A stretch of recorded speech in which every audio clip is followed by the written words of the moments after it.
आज की कहानी है बहुत ही इंटरेस्टिंग। कहानी का नाम है बात अठन्नी की।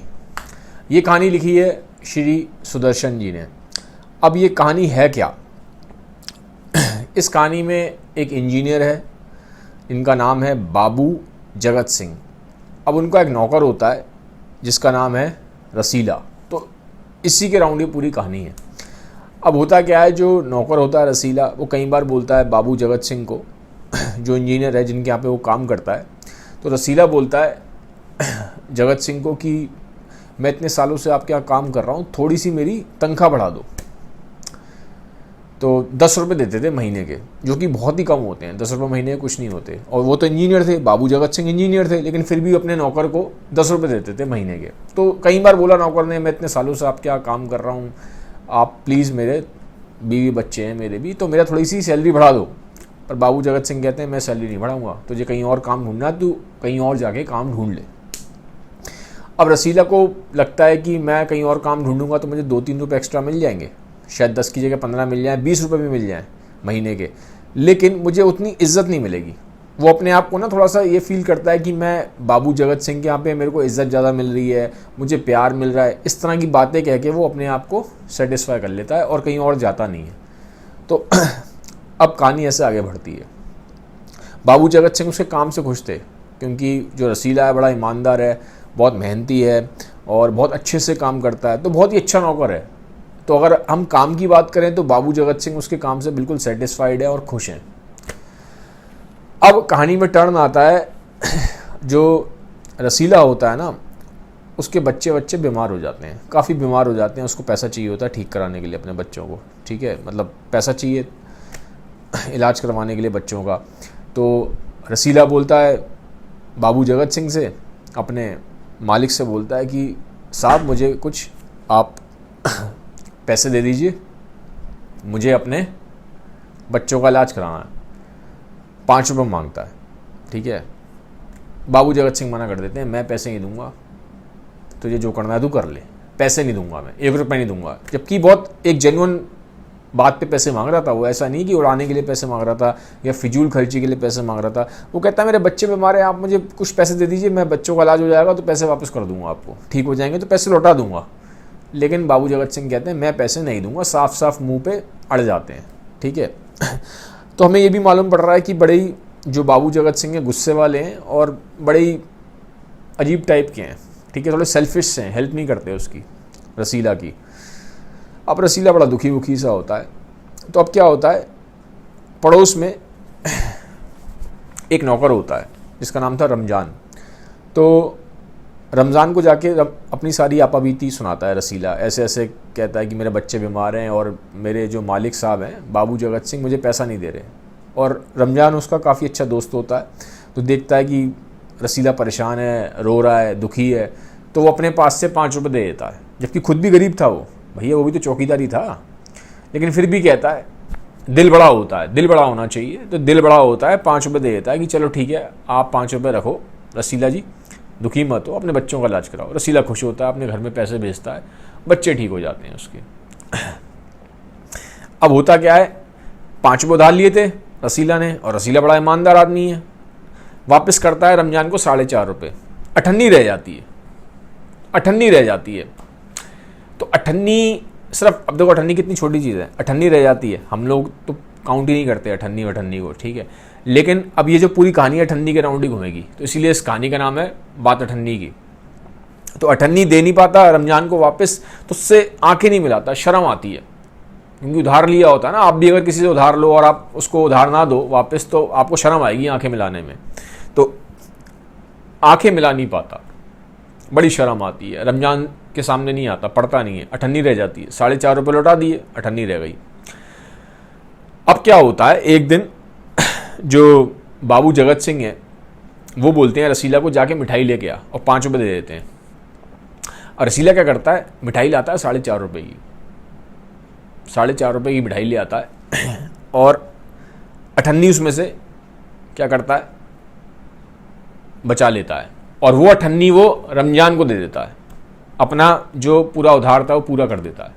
उसके दिल को सेटिस्फेक्शन मिलता है, तसल्ली मिलती है कि मैंने रमज़ान का जो पूरा उधार था चुका दिया, अठन्नी बची थी, अठन्नी मैंने उसको दे दी, काम खत्म। लेकिन अब प्रॉब्लम क्या होती है, जो बाबू जगत सिंह है ना, उनको इस बात का शक हो जाता है कि ये जो रसीला है इसने कुछ गड़बड़ करी है।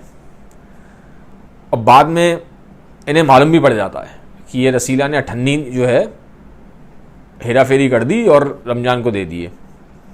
बड़ी पिटाई करते हैं उसकी, बाबू जगत सिंह रसीला की, बहुत मारते हैं पीटते हैं अठन्नी के लिए, सिर्फ अठन्नी के लिए उसे पीट रहे हैं, मार रहे हैं और कह रहे हैं तू ऐसा है, तू ऐसा है, तू चोर है, मैं तेरे पे मैंने विश्वास करके तेरे को इतने साल अपने घर में रखा और ये रखा और तूने ऐसा कर दिया, ये कर दिया। खूब पिटाई विटाई करते हैं। तो उसको वो समझाता भी है, ठीक है। रसीला बताता है कि साहब मैंने अपने बच्चे की बीमारी के लिए लिए थे, मैंने मैंने फालतू फिजूल खर्ची में नहीं करे हैं, ठीक है। मैंने कोई इधर उधर उड़ाए नहीं है, मैंने कोई ऐश नहीं करी कि मैं क्या कहते मैं कपड़े लेके आया हूँ या अपने मैंने खाने पीने पर उड़ाए हैं। मैंने अपने बच्चों की बीमारी के लिए लिए थे, ठीक है। मैंने ऐशो आराम में पैसे नहीं उड़ाए हैं।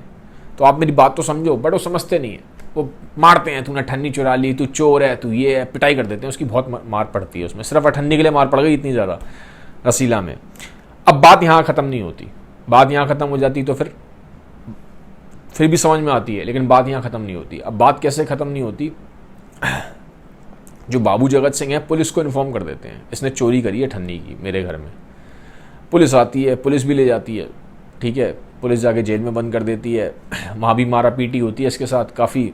घर में तो पिटाई हुई उसकी, बाबू जगत सिंह ने मारा। फिर बाबू जगत सिंह पुलिस में कह के भी जान पहचान होती है, पुलिस से भी पिटवा देते हैं इसको।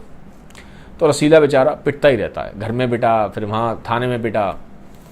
अब क्या होता है, जो केस होता है, केस बन जाता है इसके ऊपर, ठीक है। पुलिस केस बन जाता है, चोरी करी है इसने अपने मालिक के यहाँ, अठन्नी की चोरी करी है। अब केस जाता है जज के सामने, ठीक है। जिला मजिस्ट्रेट बोला गया है कहानी में, तो जिला मजिस्ट्रेट एक तरीके का जज होता है। तो जज के सामने केस जाता है। तो जो जज हैं उनका नाम है शेख सलीमुद्दीन। अब ये जज कौन है, जो बाबू जगत सिंह हैं उनके पड़ोसी हैं, बाबू जगत सिंह के पड़ोसी हैं जज शेख सलीमुद्दीन, जिनके यहाँ पे रमजान नौकर था। तो अब पड़ोसी हैं, तो वो भी क्या करते हैं, बाबू जगत सिंह के फेवर में लेते हैं डिसीजन। वो कहते हैं कि बिल्कुल रसीला ने चोरी करी है, रसीला मक्कार है, ये है वो है, चोरी की सज़ा बहुत वैसी होनी चाहिए, ये होनी चाहिए। तो जज ये कह के उसको 6 महीने की सज़ा दे देते हैं। 6 महीने की सज़ा मिल रही है रसीला को, सिर्फ अठन्नी की चोरी के चक्कर में 6 महीने की सज़ा उसको हो जाती है। तो ये जब वो सज़ा सुनता है ना, रमजान ही वही होता है, वो सज़ा सुनता है कि अठन्नी के लिए 6 महीने की सज़ा, जबकि इसकी इतनी ऑलरेडी जो बाबू जगत सिंह है इसकी पिटाई कर चुके हैं, पुलिस पिटाई कर चुकी है, अब 6 महीने की सज़ा सुनाई जा रही है सिर्फ अठन्नी के लिए। और जबकि समझो तो सही, बात क्या थी, बात थी भाई उसने अपने बच्चे के लिए ये सब चीज़ें करी हैं, बच्चा बीमार था, मर जाता उसका। तो ये जब वो सुनता है ना रमजान, तो रमजान की आंखें लाल हो जाती हैं गुस्से से, बड़ा गुस्से में आ जाता है जब ये चीज़ सुनाई देती है उसको कि सज़ा हो रही है 6 महीने की मेरे दोस्त को, रसीले को। तो ये यहाँ पे कहानी ख़त्म हो जाती है। अब क्या है कहानी में, क्या मतलब इस कहानी से हमें क्या समझ में आता है, इस कहानी से हमें ये समझ में आता है कि जो गरीब है ना उस पर हमेशा अन्याय होता है। जो अमीर लोग हैं, जो बड़े लोग हैं, वो गरीब पे हमेशा अन्याय करते रहते हैं। आप खुद सोचो, एक बंदे ने सिर्फ अठन्नी की हेरा फेरी करी है, और वो हेरा फेरी भी उसने कोई चोरी नहीं करी, सिर्फ अपने बच्चे के लिए, जो उसका बच्चा बीमार था, मर जाता अगर उसका इलाज नहीं होता, सिर्फ अठन्नी की उसने हेरा फेरी करी। और अगर हम मान भी लेते हैं कि चलो उसने अठन्नी की हेरा फेरी करी, तो उसको आप थोड़ा बहुत समझा के या थोड़ा बहुत आप उसको डांट के कह देते कि तुझे अठन्नी की हेरा फेरी करी है, आगे से हेरा फेरी मत करना, बात यहाँ पे ख़त्म हो जाती। लेकिन ऐसा नहीं हुआ। उसको पहले मारा पीटा गया, घर में भी मारा पीटा गया, फिर थाने में उसे मारा पीटा गया, फिर 6 महीने की सज़ा भी सुना दी गई। तो ये बहुत ही ज़्यादा अन्याय हुआ, बहुत बड़ा अन्याय हुआ उसके साथ। ये दिखाया गया स्टोरी में बार बार कि जो गरीब होते हैं उन पे बार बार जो बड़े लोग हैं, जो पैसे वाले लोग हैं, वो अन्याय करते रहते हैं, ठीक है। तो ये इसमें दिखाया, अन्याय के ऊपर दिखाया कि किस तरह से गरीबों के साथ अमीरों द्वारा अन्याय होता है। और हमें ये भी देखने को मिला कि कहीं ना कहीं एक सेल्फिश बिहेवियर दिखाया है बाबू जगत सिंह का इसमें, और एक बहुत ही मर्सीलेस बिहेवियर दिखाया है। कोई भी इंसान आपके साथ अगर अठन्नी की हेराफेरी करेगा तो आप इतने मर्सीलेस नहीं हो सकते कि उसको इतनी बड़ी सजाएं दिलवाएंगे, कि इतनी पिटाई करवाएंगे, इतना पीटेंगे, फिर 6-6 महीने की सज़ा जेल में रखा जाएगा सिर्फ अठन्नी के लिए। तो एक बहुत ही एक्सट्रीम मर्सीलेस बिहेवियर दिखाया गया है बाबू जगत सिंह का। एक डार्क साइड दिखाई गई है ह्यूमन बिहेवियर की इस स्टोरी में। और एक ये चीज़ भी दिखाई गई है कि जब उसको किसी की हेल्प की ज़रूरत पड़ी थी, उसको सच में एक जेन्युइन नीड थी, तो हम हेल्प करने को तैयार नहीं है। एक इंसान का बच्चा मर रहा है बट हम उसके लिए कुछ चंद पैसे नहीं निकाल सकते, ठीक है। 4 रुपये 5 रुपये देने में बाबू जगत सिंह कतरा रहे थे, जबकि वो इंजीनियर थे, वो कोई गरीब नहीं थे, बहुत बड़े इंजीनियर थे, बहुत पैसा था उनके पास, लेकिन 5 रुपये नहीं दे पा रहे थे अपने नौकर को। और वो भी तब जब वो ये नहीं करता कि मुझे खाने के लिए चाहिए, या मुझे कपड़ों के लिए चाहिए, या मुझे अपने ऐशो आराम के लिए पैसा चाहिए, मुझे अपने बच्चे की बीमारी के लिए चाहिए। तो यहाँ पे बाबू जगत सिंह के फॉर्म में राइटर ने ह्यूमन बिहेवियर का एक बहुत ही डार्क साइड, एक गहरा जो मतलब अंधकार वाला जो हिस्सा होता है ह्यूमंस का, वो दिखाया है। एक dark side of human behaviour दिखाया है। ये दिखाया है कि बाबू जगत सिंह किस तरीके से एक बहुत ही सेल्फिश, क्रूअल और मर्सीलेस इंसान है, ये दिखाया गया। और ये दिखाया इन्होंने सोसाइटी के बारे में भी दिखाया कि सोसाइटी में किस तरह से जो अमीर लोग हैं वो किस तरह से गरीबों पे अन्याय करते हैं। तो बहुत ही अच्छी कहानी है। और देखिए, हमेशा ये बोला जाता है जो लिटरेचर होता है ना, वो literature is the mirror of society. जो लिटरेचर मतलब साहित्य, साहित्य जो होता है समाज का दर्पण होता है। तो ये बहुत अच्छे तरीके से, बहुत ही उम्दा तरीके से राइटर ने प्रस्तुत किया है इस कहानी में। तो गाइज़, ये था वीडियो। अगर आपको कहानी अच्छी लगी है, ये समरी अच्छी लगी, तो इस वीडियो को सबके साथ शेयर ज़रूर करिएगा। Have a nice day, bye bye, take care.